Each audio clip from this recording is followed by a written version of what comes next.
Geneva, epicenter of human rights diplomacy. At UNESCO, we are acutely aware of the importance of multilateral and multi-stakeholder cooperation. The backdrop of increasing threats to freedom of expression across the world. It's a lot of work ahead. I'm delighted that we are joining hands in this initiative. We really appreciate the convening of this dialogue, which aims to strengthen the cooperation between the different stakeholders and UNESCO. It's a critical moment, as we've clearly seen from our high-level presentations. At the same time, we also think it's important to try to explore alternative spaces like this one to strengthen dialogue. And this is why we're extremely pleased to have such a diverse group of actors here that have taken up this invitation and this challenge to really join this dialogue. One thing is that we have this central pillar of the human rights system, freedom of expression. Another thing is, of course, how do we actually strengthen implementation and secure higher impact? How do we coordinate better? How do we work together better? Understanding how well we're dealing and working with existing human rights mechanisms to advance the issue of freedom of expression, partnerships, programs, alliances.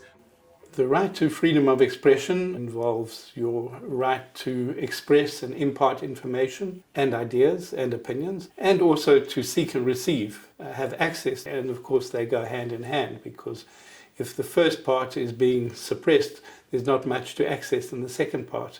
And if people cannot access, well, what's the point of expressing? And we have problems in both sides at the moment.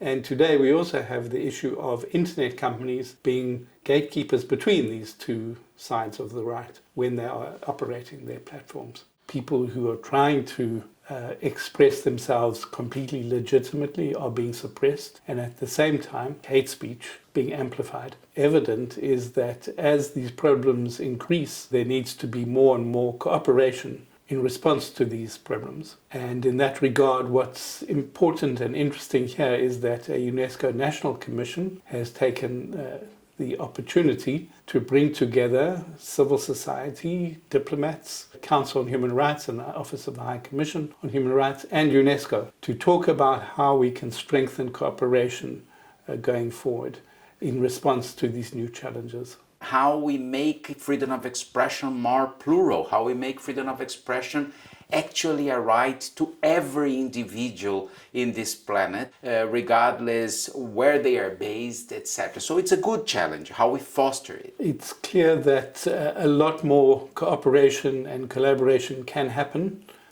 and for that we need to really find a common framework that can bring us together, even though all these different entities have their own identities, their own limits, their own possibilities, their own budgets, but a common framework can really bring people together.